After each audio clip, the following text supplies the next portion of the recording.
They've actually traded two-time WNBA All-Star Angel Reese to the Atlanta Dream for first-round draft picks in 2027 and 2028. Mace, what does this do for the city? I don't like it.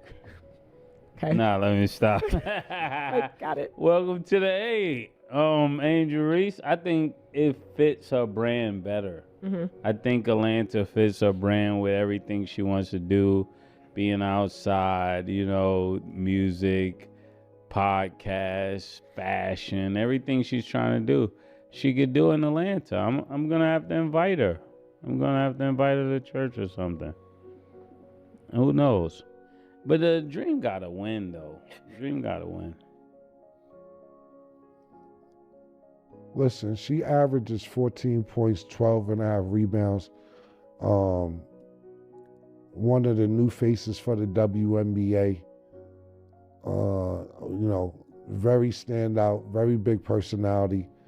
So to get traded for just draft picks, I think is more to the story. I think the requests started getting crazy. I need the parking spot. I need this many tickets. I need this on the Jumbotron when I come out. You know who I am. Fuck is you talking about? Like, I don't even know. Change the music. Yeah, just change the music. I think the request getting crazy. Because you get a player of that caliber, young, still young. You got 14.7 points, 12 and a half rebounds. She balling. Yeah, especially this her second year. And they get traded for draft picks, it's more to the story. Niggas say, y'all deal with it. And take it, matter of fact, take it to Atlanta. That's bad anyway. Y'all be used to all that. That's how I feel when I see this, when it's like for draft picks. Yeah, we'll be good. Yeah, we're gonna wash our hands. Yeah, we'll wash our hands. But shout out to Angel Reese and good luck in Atlanta. Yeah, definitely a good look. And I know you're saying like the Dreams guys start winning. They do pretty well, and they definitely play better than the Sky did. So I think it's a great fit. I'm excited to see how it's going to go. Like maybe Mace will see you at an Atlanta Dream game potentially, because that would be really dope. Just putting it out there. Like, I think we should all go to WNBA games. That's a horrible trade to think about. Like, now that Killer brought that up, that's horrible. That's what I'm saying. Like, it's not even some great picks. It's like, you can have it. Yeah. That's what you want. That's what I'm trying to say. We'll see what happens. Like I said, I still want to see you at a game. Maybe that's going to be the next bet. If we ever make a bet for something, I'm going to be like, I want you at the Atlanta Dream game. I think that'd be dope. But in the comments down below, y'all, let us know what you think about Angel Reese being on the Dream. Killer was good, man. Beth, what's up, man? How you doing, brother? I'm doing good, man. What's going on? How's your weekend? Really good, man. I was looking forward to coming back here, man. Oh, yeah? Yeah, man. What you running from? What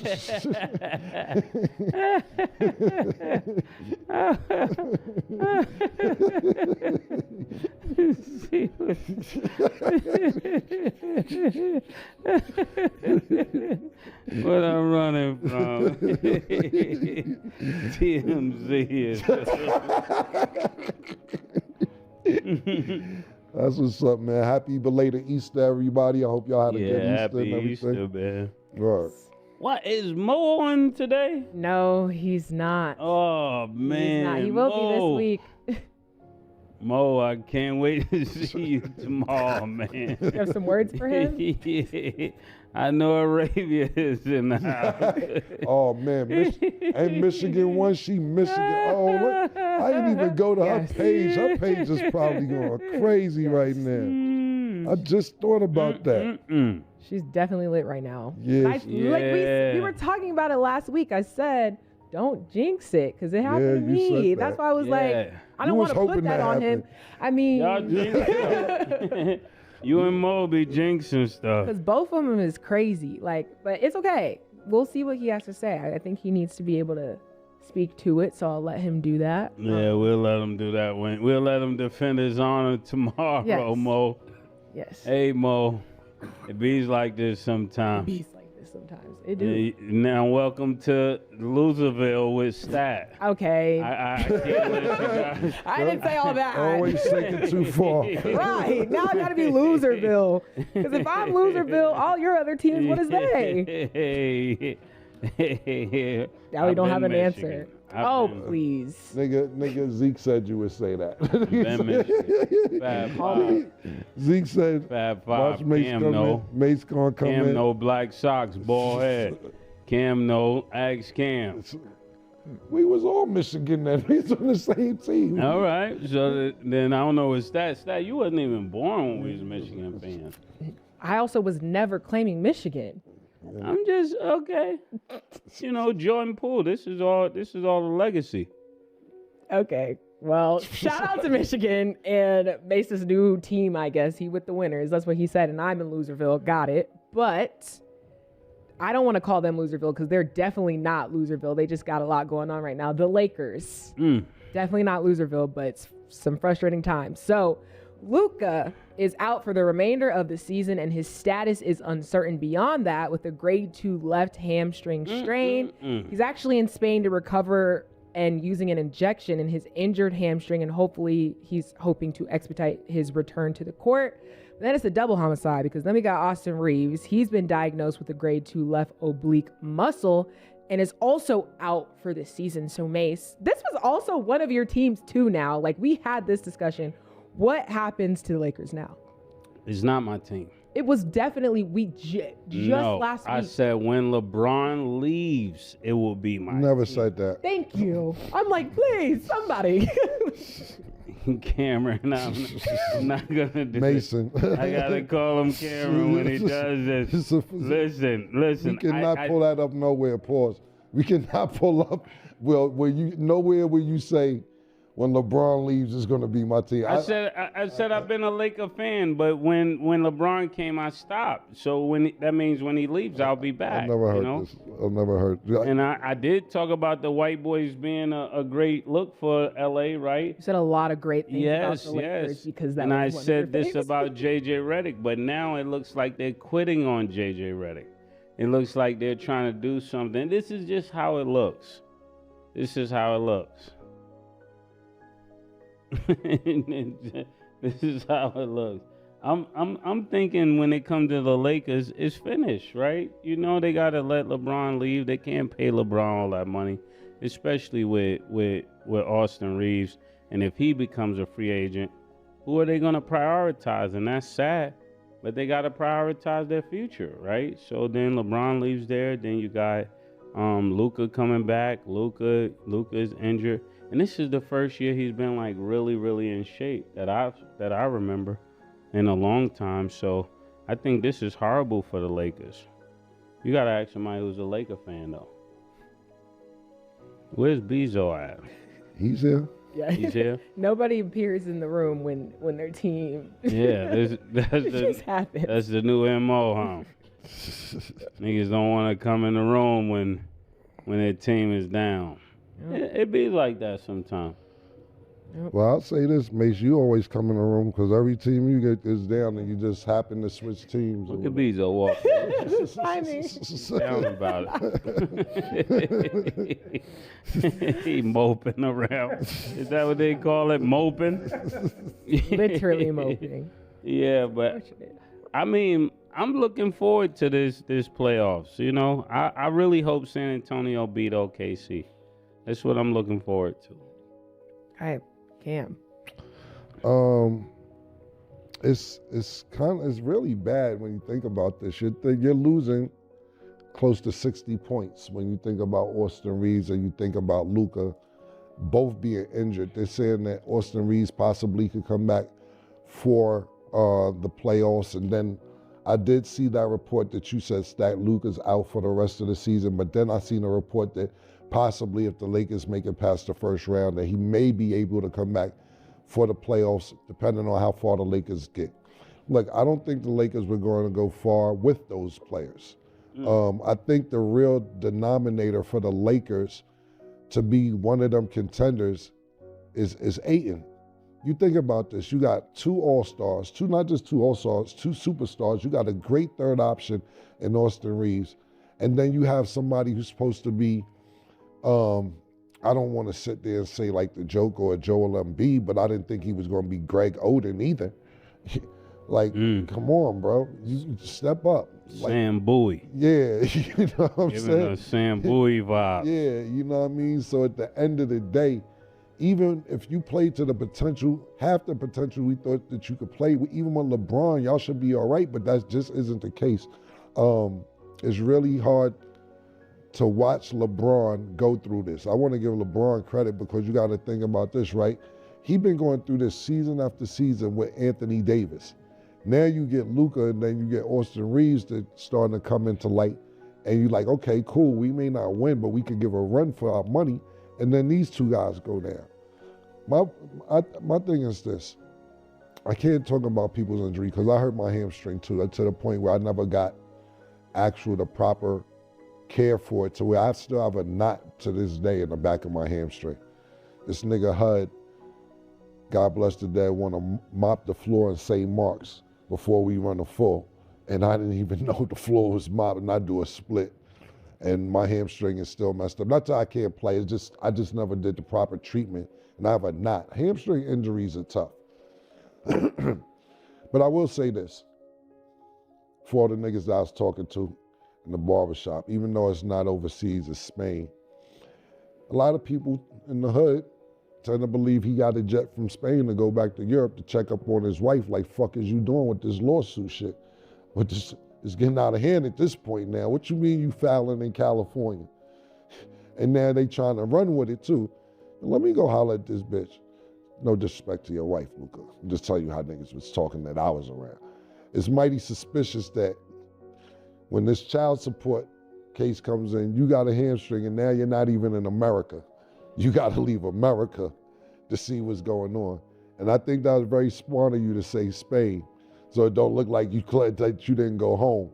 But we don't know where you're at when you leave Spain. So I'm just telling you the conspiracy theorists that's going on in the urban hood of America, that is mad convenient that you out of here right when this child support thing happens. Now look, I'm on your side, Luka. I'm telling niggas he wouldn't do that in the playoffs. He could push this off for another 2-3 months. They like, Karen, when 100 million, 200 million on the line, you're not pushing nothing off, man. They already fucked up that max salary in Dallas. So now he counting on his money. I don't know, Luka. I'm half here, I'm half there. Do seem a little bit fishy. But I do know hamstring injuries are very serious. And I will say this, that even if he's seeking the best treatment, that means he wants to come back. He wants to come back because, you can just wrap it up for the season and everything else. We've seen this hinder Chris Paul's career. Year after year, playoff after playoff, his hamstring, always when it counts, hamstring injuries derail him from getting to the championship. He made it once, but when he's with Houston, the hamstring. Yeah, that hamstring is nothing to play with, man. So I wish you a speedy recovery. I don't know where the Lakers are going from here. I didn't expect them to go to the championship anyway with the roster presently constructed. But big shout out to LeBron, man, because I know this is so nerve-wracking and irritating for him to be 41 years old in the top shape and never have to go through the injuries that people are 10, 12, 13, 14 years younger than him go through. And he's there day in and day out for his team. Definitely frustrating. And before we move on, I'm just curious, now that we know that Austin Reeves and Luka are not in the picture and we're hoping it's just for now, not long term, is there anybody else on the team who you feel like could hold it down, or you just feel like there is no shot? Oh, I'm not giving them any shot. I think when it comes to the Lakers, this was a good playoffs for them to make a little run in and make some noise in to kind of set up the future. But I think when it came down to this injury, I'm not sure what injury is the worst. I don't know if it's the back injury, pause, or like Killer said, the hamstring, or is it the knee, or is it the ACL or MCL, or is it the Achilles? Right now, it seemed like he said it kept Chris Paul out. A lot of people was taken down by that same hamstring. So it's really interesting to see what they're able to do and how fast they're able to come back. I wish him a real speedy recovery because it seemed like that's something that could just be irritating for years to come. So it's something you definitely want to take care of. Well, Hachimura? like I don't. That's why I'm like, is there any sort of hope? We're always talking about hope. Shout out to Hachimura, that's my nigga. I'm just saying, but like, come on, it's playoff time, man. Listen, it's a. You don't think Hachi could step up? Do you? You said he was your man, so I know a lot. Dagger, my man. Dagger averaged 1.1 tonight. That's still my nigga. You gonna save the day when we was down? Get in the park. Shout out Dagger. I know he be watching. So I ain't no slight there. You know I love you, but I'm just saying. I know you wasn't coming to save today. We needed you. Oh, nice. That's my brother. No, you can't save today. Listen, you got Luka Doncic, Austin Reeves, and LeBron James, and we're not talking about them getting past the second round.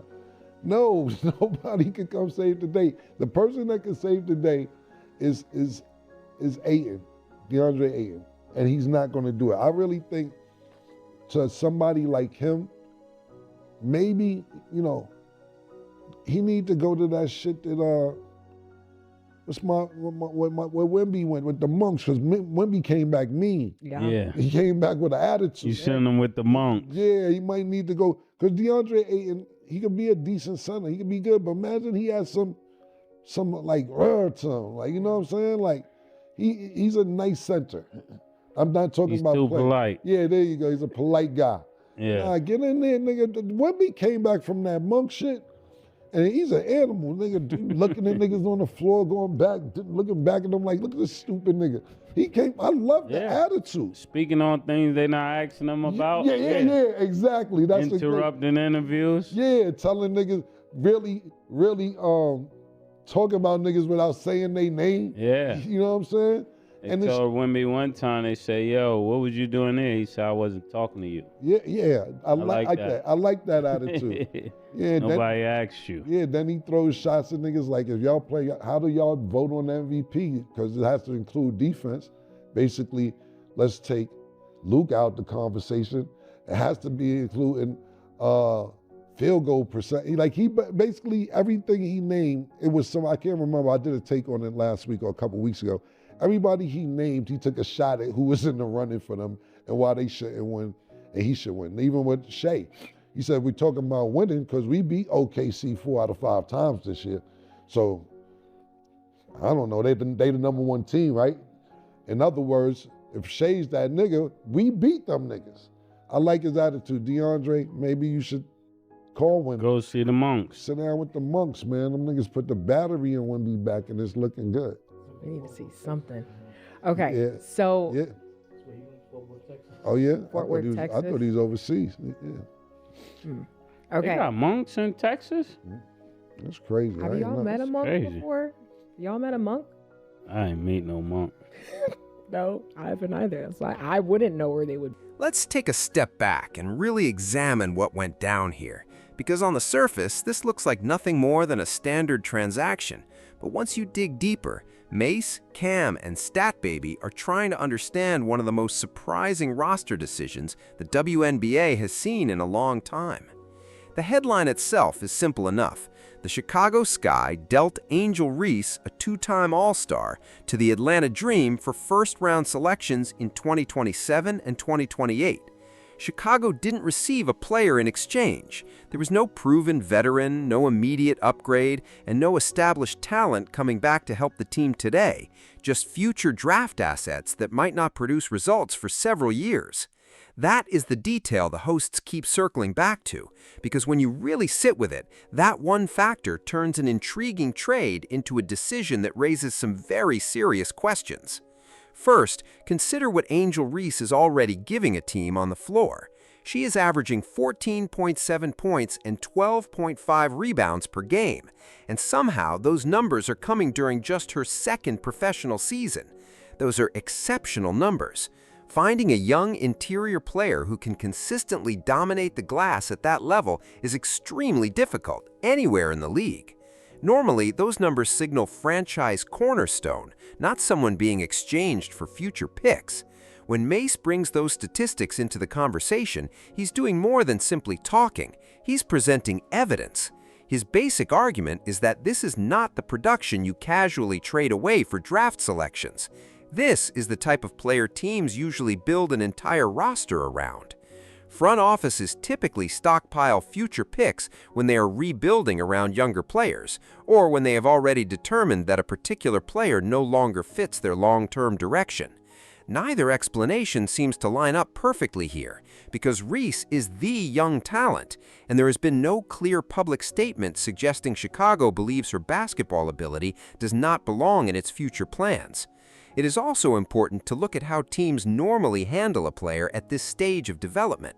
Throughout professional sports, when a young athlete is performing at an all-star level in their second season, the usual choices involve pursuing an extension, making them a centerpiece, or in rare situations, dealing them for another established star who addresses a different weakness. Simply moving that type of player for future draft capital is the exception, not the rule. And when organizations make that kind of move, there is often a belief that something beyond talent has made the partnership harder to maintain. That seems to be the angle the hosts are trying to investigate. They're not claiming Reese suddenly became a bad basketball player. They are asking why a franchise would accept such a small immediate return for someone producing at this level. And that question naturally opens the door to one uncomfortable possibility. Maybe something beyond her on-court performance played a role in the decision. That disconnect between Reese's production and Chicago's return is exactly where the speculation begins. Mace openly suggests that he believes the requests may have eventually become too much, then jokingly mentions things like parking spots, ticket allotments, jumbotron entrances, and even changing the arena music for her final exit. It's delivered as comedy, but there is a legitimate idea buried beneath those jokes. What he is really pointing toward is a theory that often emerges whenever a talented young star is traded for what appears to be weak compensation. The theory is that off-court friction, whether connected to personal branding demands, locker room dynamics, or business disagreements between the athlete and the organization, may have carried more weight than the pure basketball calculation. He never treats that theory like proven information. Instead, he presents it as one possible explanation, and that difference is important. His point is basically that the statistics by themselves cannot explain why this transaction happened. Whenever a player's obvious value on the court looks completely different from what the team receives in exchange, fans and media are naturally going to wonder whether there is another part of the story they have not been told. That is worth emphasizing because the panel never actually lands on one confirmed answer, and honestly, that may be the most responsible part of the entire conversation. Strong sports analysis is not about acting like you possess secret information that has never been verified. It is about laying out the realistic possibilities behind a confusing decision and letting viewers judge which explanation feels most believable. Mace's theory focuses more heavily on tension. Cam's immediate response takes the conversation in a different direction, emphasizing opportunity and fit. And those two ideas can absolutely exist at the same time, because in real front office decisions, they often overlap. A player can eventually become bigger than what a franchise is equipped to offer, both in basketball terms and away from the court. That kind of disconnect can slowly create tension, and eventually a team may decide that moving forward without that player is easier than trying to satisfy ambitions that have grown beyond what the organization or its market can realistically provide. Chicago is unquestionably a major basketball market, but every city operates within its own entertainment, media, and business ecosystem, and not every market can provide the same opportunities for an athlete trying to build a career that stretches beyond basketball. Cams shifts the discussion away from possible conflict and toward compatibility, and that matters because his argument does not necessarily eliminate Mace's theory. He is suggesting that Atlanta may simply be a better environment for the type of public figure Angel Reese is becoming. He specifically points toward music, podcasts, fashion, nightlife, and the opportunity to remain highly visible throughout the city.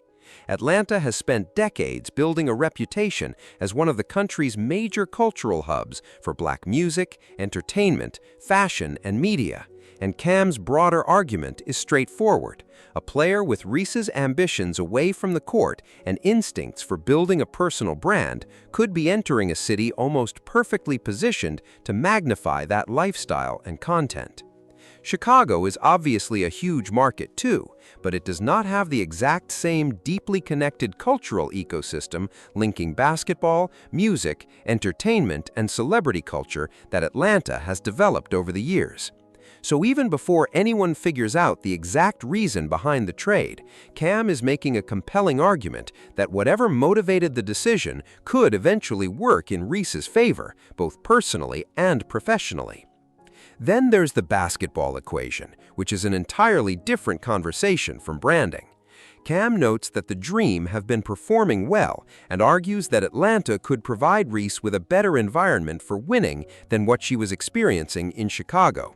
That matters because now we have a third factor entering the discussion. This is not simply about market compatibility or potential behind-the-scenes issues. It is also about whether Reese is joining a roster and system capable of competing immediately.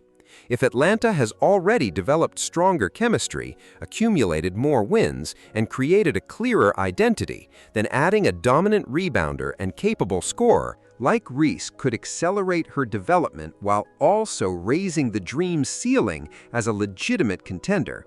That is the optimistic perspective underneath what initially sounds like a harsh critique of Chicago's return. There is also a serious basketball case supporting Cam's fit argument. Forget the music, celebrity culture, and market comparisons for a moment, because successfully building a front court around an elite young rebounder requires the right supporting pieces, including guards who can penetrate and generate open looks, a system that values offensive rebounds and second-chance possessions, and coaches willing to make a young big a central offensive weapon instead of pushing her into a secondary role. If Atlanta already has players and schemes moving in that direction, then this could be much bigger than a lifestyle upgrade for Reese. It could create a legitimate basketball opportunity for her to become an even more important piece of a team that is already showing it knows how to win. That would be a completely different outcome from simply changing cities because the lifestyle appears more appealing. And that is exactly why Cam views Atlanta as more than just a comfortable destination. He is suggesting the Dream could actually provide Reese with a better competitive situation, not merely a more exciting one. Now let's get back to the compensation itself, because this is where the conversation becomes even more fascinating. Chicago received first-round picks in 2027 and 2028, meaning those selections are still several years away from turning into actual players on the court. Future picks that are distant carry an enormous amount of uncertainty. Their eventual worth depends heavily on how successful or unsuccessful the Sky become during those seasons. A late first-round selection from a strong team obviously does not carry the same potential as an early pick from a struggling franchise, which means there is absolutely no guarantee these assets will ever produce someone approaching the level Reese has already reached. Mays' sarcastic reaction, essentially telling the other hosts, "You can have it," while joking about Chicago being ready to wash its hands of the situation, is really his way of emphasizing the risk involved.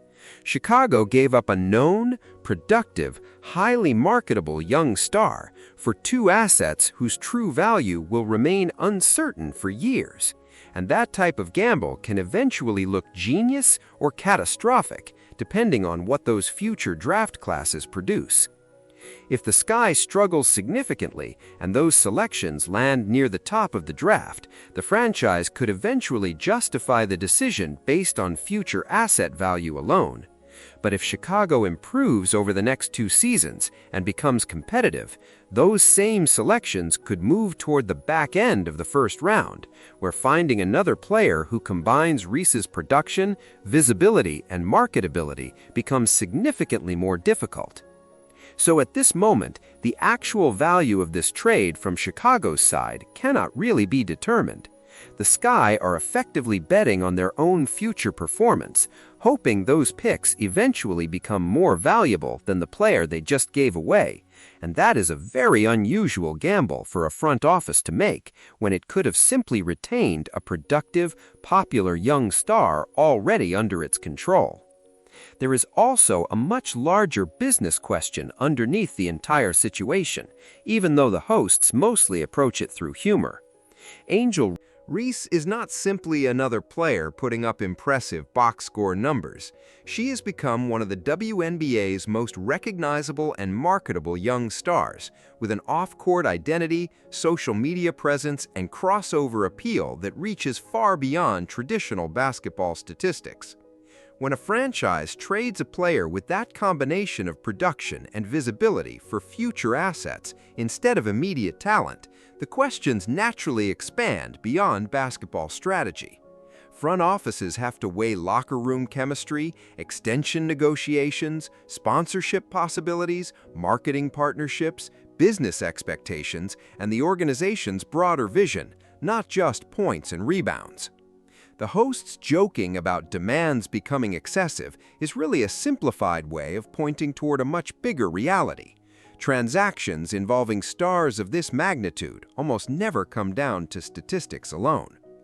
When a young player this productive suddenly gets moved, something involving the business relationship or organizational fit may have changed enough to outweigh what she was providing on the floor. It is also worth noticing that the hosts repeatedly present this as a potential Chicago loss instead of simply celebrating Atlanta for winning the deal. StatBaby's closing assessment that the move was a terrible trade, especially after everyone repeatedly stresses how little immediate value Chicago received, strengthens the panel's overall belief that Atlanta appears to gain more, while Chicago is left carrying the larger question mark. That distinction matters because it separates this conversation from the broader sports media argument surrounding the transaction. Nobody is suggesting Reese was not talented enough, and they are certainly not simply declaring that Chicago has secretly pulled off some obvious rebuilding masterpiece. The argument is that Chicago surrendered an already proven and rapidly developing player in exchange for future value that may never reach the same level, while Atlanta received an established rebounder and scorer who also brings massive visibility to the franchise. The closing moments of the segment, when the hosts joke about going to a dream game and turn the idea into a recurring bet or inside joke, are no longer really about analyzing the trade itself. Instead, those moments make it obvious that their support for Reese as a player exists separately from their criticism of Chicago's front office decision. The message is straightforward. Whatever happened behind the scenes in Chicago, the hosts still want to see Reese succeed in Atlanta. That separation, criticizing an organization's decision while continuing to support the athlete involved, is one of the most important distinctions in sports commentary, and that is exactly the line they are drawing. So when you step back and connect every piece, this segment is not really about whether Angel Reese can play basketball. Nobody on that panel appears uncertain about that. The numbers have already answered that question. The real mystery is why a player producing at this level in only her second professional season was exchanged for distant draft selections instead of immediate talent, and what that decision could potentially reveal about the relationship between a rising superstar and the organization around her. The hosts ultimately settle around several possible explanations, including the theory that growing demands may have influenced Chicago's front office, the possibility that Atlanta genuinely provides Reese with a stronger cultural and competitive fit, and the concern that Chicago's future draft assets may never come close to replacing what the Sky just gave away. But here's the part viewers absolutely need to remember. None of those theories have been confirmed. What we actually have is informed speculation from people following the league closely, attempting to connect the available dots and read between the lines of a transaction that, at least from the outside, still leaves one huge question hanging in the air. Why?